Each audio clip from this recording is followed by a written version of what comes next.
The thing about temptation is that the feelings are fleeting and carnal. Just like a week ago, I was feeling a bit tempted, and I'm just going to share some of the things that were going through my mind. First of all, I can acknowledge that it was my flesh and not anything else. We have to remember that we are going to be separate from our flesh. We can't take our flesh with us. We can't take the worldly things with us.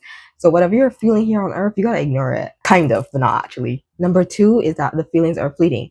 The funny thing about it is that maybe like a day or two after that, the feelings were gone. And I was like, see, like what even was that?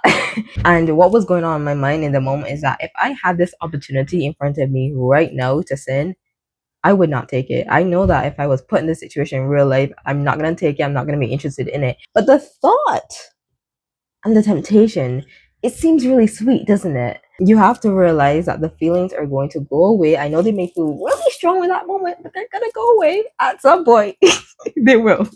That being said, I just had to allow myself to feel and not act. That's something that I'm really big on doing, is just letting myself feel, not even just with temptation, but like anything in general that I feel. Like I try to let myself feel the hurt, feel the discomfort, feel those awkward moments, just feel it. You don't have to act on it.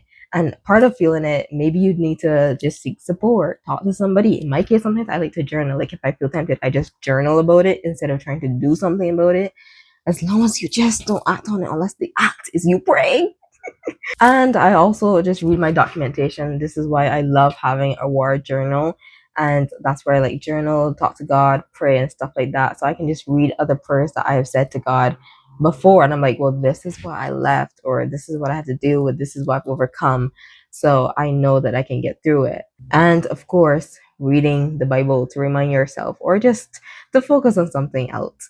But there was one thing in particular that helped me as well. Number 5, which is my purity ring. One of the things that I was concerned about a few years ago when I learned about purity rings and I wanted one was that I would be tempted or want to sin or actually sin, and then I would either take the ring off to go and sin, or that I would feel shame to continue wearing the ring. And that's why I was like a little bit hesitant, and I wanted to wait until I felt like I was sure that I could truly commit to this. But during those like 2 days or so that I felt tempted, I remember looking at the ring and I was just reminded of the fact that the ring is a promise. The purity ring, a promise ring, an engagement ring, a wedding ring, those kinds of rings that have that significance are meant to remind us of the promises that we're either making to the person or that the person made to us.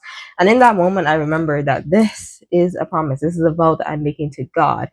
And the same way that God has made promises to us, whether He's communicated those to us directly or a prophecy or in the Bible, He has made these promises, and we should also be able to keep our promises to Him.